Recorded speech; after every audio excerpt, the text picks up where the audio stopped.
During the reign of King Henry VIII of England, there existed a position called the Groom of the Stool.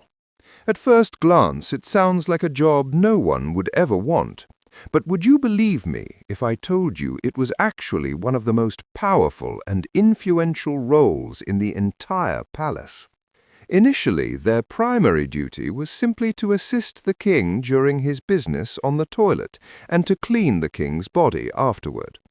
They were responsible for setting up the stool, preparing the water, towels, and linens, and even monitoring the king's bowel movements to report back to the royal doctors.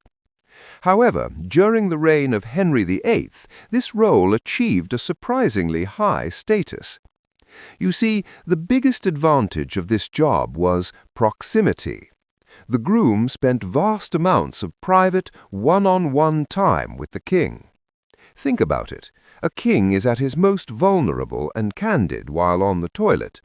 Consequently, the groom became the king's most trusted advisor and the keeper of his darkest secrets. If you wanted to reach the king, you had to go through the groom. People would offer massive bribes, gold, and gifts just to get their petitions heard. Eventually, their power grew even further. They controlled the privy purse, the king's private funds, and decided exactly who was allowed to enter the king's private chambers.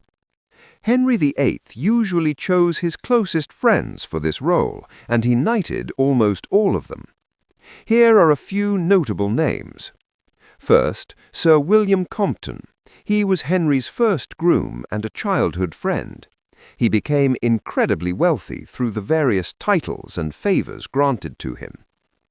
Second, Sir Henry Norris, a man of immense influence, until 1536, when he was accused of having an affair with Queen Anne Boleyn and executed by beheading.